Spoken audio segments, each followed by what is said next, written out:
سب سے پہلے نبی پاک علیہ الصلوۃ والسلام کی شان اقدس میں کس ذلیل انسان نے ناپاک جسارت کی اور اپنی زبان سے نازیبا کلمات بکے تھے، اور پھر اس کا انجام کس طرح سے ہوا اور دنیا نے اس کے عبرتناک انجام کو کس طرح سے دیکھا اور نقل کیا تاریخ کی کتابوں کے اندر۔ اللہ رب العزت نے قرآن کریم کے اندر پوری سورت اتاری ہے، تبت یدا ابی لہب وتب ما اغنی عنہ مالہ وما کسب سیصلی نارا ذات لہب۔ پوری سورت اس کے تعلق سے ذکر کر دی، پوری سورت نازل فرما دی اور کہا ہلاکت محمد کے لیے نہیں، ہلاکت تیرے لیے ہے۔ محمد کا نام لینے والا آج بھی لے رہا ہے، 1400 سال بعد بھی لے گا اور قیامت تک لیتا رہے گا، اور ایک بار نہیں بلکہ ہر مسجد کی گنبد سے، ہر مسجد کے مینار سے جہاں اللہ اکبر کی صدائیں آئے گی تو وہاں اشہد ان محمد رسول اللہ کی صدائیں اور آوازیں بھی تو سنتا رہے گا۔ لیکن ہلاکت تیرے لیے ہے، تیری ذریت کے لیے ہے، تیرے نقش قدم پر چلنے والوں کے لیے ہے، آج بھی ہے، کل بھی ہوگی اور قیامت تک ہوتی رہے۔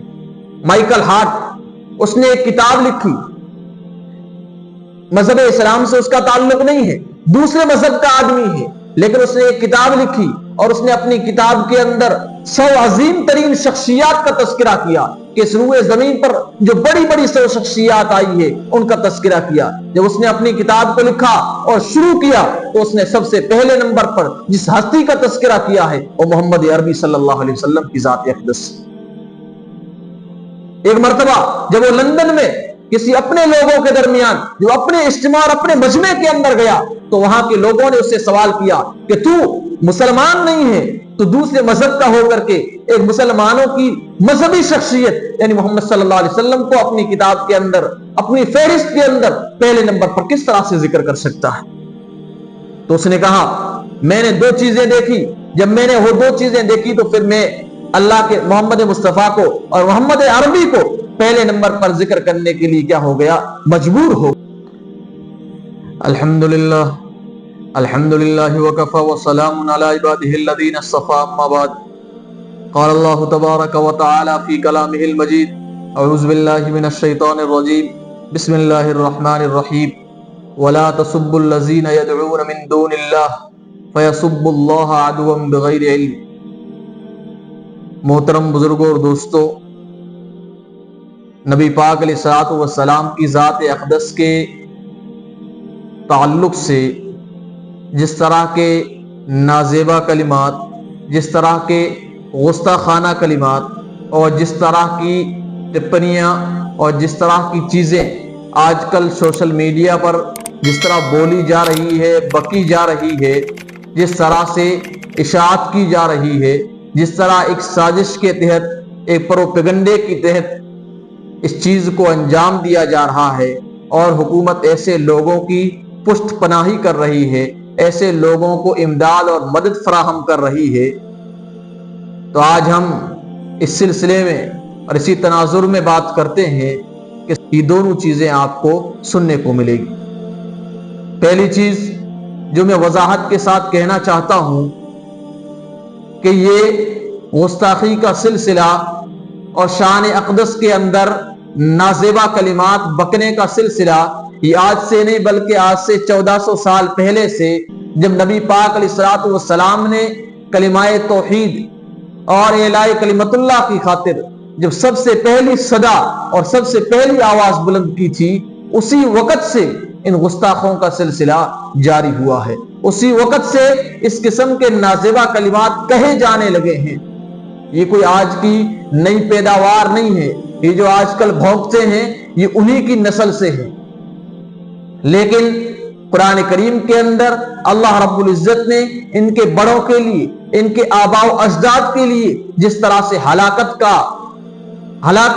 کا ذکر کیا ہے اور جس طرح ان کو ہلاک اور تباہ و برباد کیا ہے، ٹھیک اسی طرح ان کی نسل بھی، ان کی ذریت بھی اسی طرح خاک آلود ہو جائے گی، اسی طرح وہ ملیا میٹ ہو جائے گی۔ جس طرح آج ان کا نہ تو کوئی نام لیوا ہے اور نہ ان کا کوئی نام و نشان ہے، یاد رکھیں جو آج کے دور کے اندر بھی اس قسم کی حرکت کرتا ہے تو اس کا بھی نہ تو کوئی نام لیوا ہوگا اور نہ اس کا کوئی نام و نشان ہوگا۔ مذہب اسلام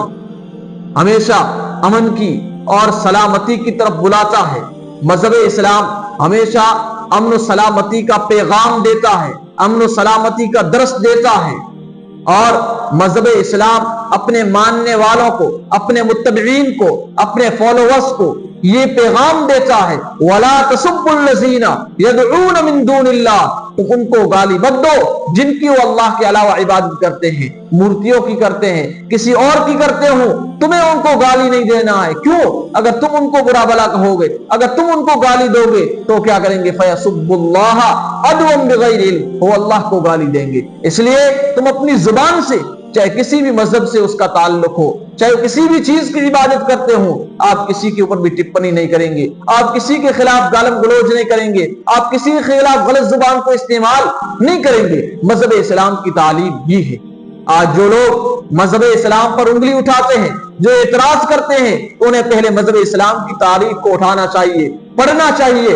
اور انہیں سوچنا چاہیے، دیکھنا چاہیے کہ مذہب اسلام کس چیز کی تعلیم دیتا ہے۔ اب جو لوگ نبی پاک علیہ الصلوۃ والسلام کی ذات رسالت پر اعتراضات کرتے ہیں، کیچڑ اچھالتے ہیں، تو میں ان سے کہنا چاہوں گا کہ آج سے 1400 سال پہلے تمہارے ہی آبا و اجداد، تمہارے ہی بڑے وہ نبی پاک علیہ الصلوۃ والسلام کے لقب کے تعلق سے کہتے تھے کہ محمد صادق بھی ہے اور محمد امین بھی ہے، محمد سچا بھی ہے اور محمد امانت دار بھی ہے۔ اللہ رب العزت نے ان دشمنوں کی زبان سے بھی اللہ کے نبی کے لیے اس قسم کے القابات جاری فرمائے ہیں۔ ایک لیکھک ہے، ایک مورخ ہے، وہ کیا تھی دو چیزیں؟ پہلی چیز وہ یہ کہ جب انہوں نے سب سے پہلی آواز بلند کی تھی تو اس وقت ان کے ساتھ میں صرف 4 لوگ تھے، 4 لوگ تھے جنہوں نے ان کی بات کو مانا تھا، 4 لوگ تھے جو ان کو فالو کرنے والے تھے۔ لیکن آج 1400 سال گزر گئے، آج وہ 4 سے کتنے ہو گئے؟ اربوں کی تعداد میں پہنچ گئے، خربوں کی تعداد میں پہنچ گئے۔ کوئی بھی آدمی اگر جھوٹا ہوتا تو اپنے جھوٹ کو اتنا لمبا نہیں چلا سکتا تھا، اور دوسرا یہ کہ کوئی بھی آدمی اتنے سارے لوگوں کو بیوقوف نہیں بنا سکتا ہے۔ جب میں نے یہ 2 چیزیں دیکھی تو پھر میں نے سب سے پہلے اپنی کتاب کے اندر ان 100 عظیم ترین شخصیات میں سے پہلا نمبر کس کو دیا؟ محمد صلی اللہ علیہ وسلم کو دیا۔ تو فخر تو تبھی ہوتا ہے نا جب دشمن بھی گواہی دے۔ اپنے تو تعریف کرتے ہی ہیں، اپنے تو ہمیشہ اپنے کو بڑائی کہتے ہیں۔ بیٹا کب اپنے باپ کو برا کہے گا؟ چیلا اپنے گرو کی کب برائی کرے گا؟ شاگرد اپنے استاد کو کب نیچا کہے گا؟ نہ، جب دشمن بھی یہ اس کی تعریف کرے اور دشمن بھی اس کو تسلیم کر لے تو پھر یہ بڑائی ہے، یہ انسان کی خوبی ہے، یہ انسان کا کمال ہے۔ خیر، میں ذکر یہ کرنا چاہ رہا تھا کہ ایک ایمان والے کے لیے نبی پاک علیہ الصلوۃ والسلام کی ذات اقدس سے بڑھ کر کے اور کوئی چیز حیثیت نہیں رکھتی ہے۔ النبی اولا بالمؤمنین من انفسہم وازواجہ امہاتہم، کہ نبی پاک علیہ الصلوۃ والسلام کی ذات ایمان والے کے لیے اس کے مال اولاد نہیں بلکہ اس کی جان سے بھی زیادہ بڑھ کر کے لا یؤمن احدکم حتی اکون احب الیہ من والدہ وولدہ والناس اجمعین، ساری انسانیت سے بڑھ کر جب تک ایک ایمان والے کے دل کے اندر نبی کی محبت نہ آ جائے تب تک وہ کامل ایمان والا نہیں ہو سکتا۔ خیر، بات کو میں زیادہ طول نہ دیتے ہوئے میں آپ کا فوکس، اور جو میں نے شروع میں آپ کو بتلایا تھا یہ سلسلہ آج سے نہیں، یہ 1400 سال پہلے سے چلا ہے، جب اللہ کے نبی صلی اللہ علیہ وسلم نے اپنے کنبے والوں کو، اپنی برادری کے لوگوں کو جمع کیا اور خود پہاڑ کی چوٹی پر چڑھ کر سب سے پہلی آواز اور سب سے پہلی صدا جو لگائی اور اپنے کنبے والوں کو، اپنی قرابت داروں والوں کو جمع کیا، اور جمع کرنے کے بعد میں کہا کہ اگر میں تمہیں کہوں کہ تمہارے اوپر کوئی دشمن حملہ کرنے والا ہے، کیا تم میری اس بات کو سچا مانو گے یا نہیں؟ سب نے کہا آپ سچے ہیں، ہم نے آپ کی زبان سے جھوٹ نہیں سنا ہے، ہم نے آپ کی زبان سے ہمیشہ سچ سنا ہے، اس لیے ہم اس بات کو مانیں گے، تسلیم کریں گے، جو آپ کہیں گے ہم اس کے اوپر یقین کریں گے، اعتماد کریں گے۔ تو نبی پاک علیہ الصلوۃ والسلام نے فرمایا کہ تم قولوا لا الہ الا اللہ تفلحوا، تم لا الہ الا اللہ کہہ دو کامیاب ہو جاؤ۔ تو ان جو قرابت دار جتنے رشتے دار تھے ان کے اندر سب سے پہلے جس نے بکواس کی، سب سے پہلے جس نے زبان دراز کی، سب سے پہلے جس نے نازیبا کلمات کہے وہ ابو لہب تھا۔ جو اللہ کے نبی کا چچا ہے، لیکن اس نے اللہ کے علیہ السلام کو کہا تبا لک،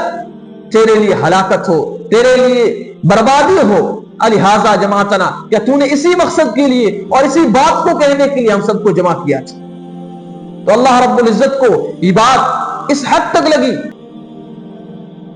ابو لہب کو اپنی اولاد پر، اپنی طاقت پر، اپنے مال پر اس کو گھمنڈ تھا، اس کو تکبر تھا، اس کو غرور تھا۔ وہ سوچتا تھا کہ میں اپنے مال کی وجہ سے، اپنی اولاد کی وجہ سے بچ جاؤں گا، میں ہلاک نہیں ہو سکتا۔ تو نہ تو اس کی اولاد کام آئی، نہ اس کے لیے مال و دولت کام آیا۔ جب وہ بیمار ہو گیا اور جنگ کے اندر جب اس کے سارے قریبی دوست سب جب مارے گئے، تو یہ اپنے گھر کے اندر بیمار پڑ گیا، ایسا مرض لگ گیا، متعدی مرض لگ گیا، یعنی جو ایک سے دوسرے کو لگ جانے والا ایسا مرض، جیسا کہ ابھی کورونا آیا تھا، اس طرح کا ایک متعدی مرض اس کو لگا۔ اب اس کے گھر والوں نے، اس کی بیوی نے، اس کے بیٹوں نے اس کی کھٹیا کو اٹھایا، ایک کونے کے اندر لے جا کے ڈال دیا، پھینک دیا ادھر، کہ کوئی اس کے پاس میں نہیں جا رہا ہے، نہ اس کی کوئی خدمت کر رہا ہے، نہ اس کو کوئی دوائی گولی دے رہا ہے، بلے ایک طرح کونے کے اندر پڑا تڑپ رہا ہے۔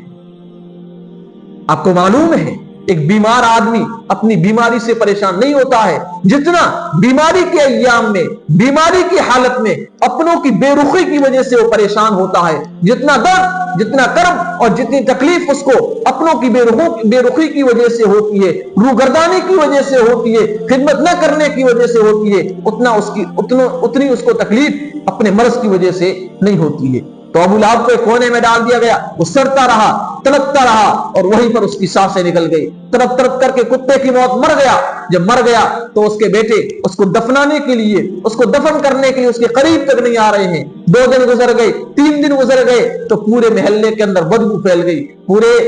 علاقے کے اندر بدبو پھیل گئی۔ لوگوں نے تانے دیے، تو انہوں نے حبشی غلاموں کو بلایا بیٹوں نے، اور ان غلاموں کے ذریعے سے اپنے باپ کو لے جا کر کے گھسیٹا کر کے اسے ایک گڑھے کے اندر پھینک دیا، پتھروں کے ذریعے سے اس کو گڑھے کے اندر ڈال دیا گیا۔ تو ایسا ہوتا ہے گستاخ رسول کا انجام۔ یاد رکھ لے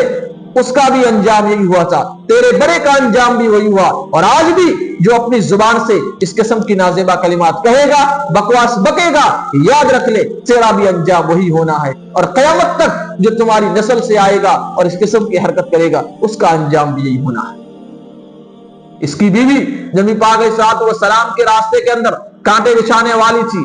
راستہ روکنے والی تھی، نبی پاک علیہ الصلوۃ والسلام کو دعوت و تبلیغ سے روکنے والی تھی،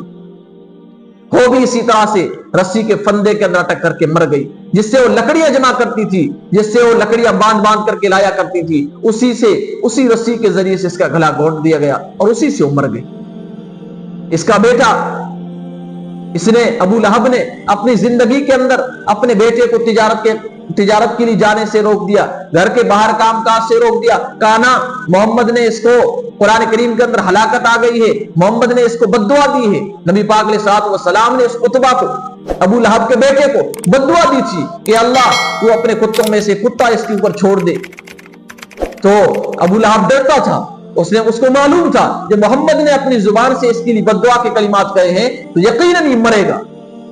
تو یہ اپنے بیٹے کو باہر نہیں جانے دیتا، قافلوں میں نہیں جانے دیتا، تجارت کی غرض سے نہیں نکلنے دیتا۔ ایک مرتبہ اس نے اپنے بیٹے کو تجارت کے قافلے کے ساتھ بھیج دیا، لیکن جب رات کا وقت آیا، قافلے نے پڑاؤ ڈال دیا، قافلہ رک گیا، تو اس نے کہا لوگوں سے کہ میرے بیٹے کا اچھی طرح سے کیا کرو، محاصرہ کر لو، اچھی طرح سے اس کی نگہبانی کرو، اچھی طرح سے چوکیداری کرو، کوئی اس کے اوپر حملہ نہ کرنا پائے، کوئی اس کا بال باقا نہ کر پائے۔ سارے لوگ اس کے ارد گرد رہے، لیکن اللہ رب العزت کا کرنا یوں ہوا، ایک درندہ آیا اور اس نے اس ملعون کو پھاڑ کر کے رکھ دیا، اس کے چیترے کر کے پھینک دیے، لیکن اس ملعون کے جسم کے خون میں سے ایک قطرہ بھی اس نے نہیں پیا، اور نہ ایک گوشت کی بوٹی بھی اس میں سے نہیں کھائی۔ تو خیر، میں نے یہ بتا دیا کہ سب سے پہلی جو گستاخی کرنے والا تھا وہ آپ کا چچا ابو لہب تھا، اور اللہ رب العزت نے اس کو کس طرح عبرت کی موت، کتے کی موت مارا ہے، اور یہ پیغام دنیا والوں کو دے دیا، گستاخی کرنے والوں کو دے دیا کہ جو بھی اس راستے پر چلے گا اور جو بھی اسی قسم کی حرکت کرے گا تو اس کا انجام بھی وہی ہوگا جو ان کے باپ کا ہوا ہے۔ خیر،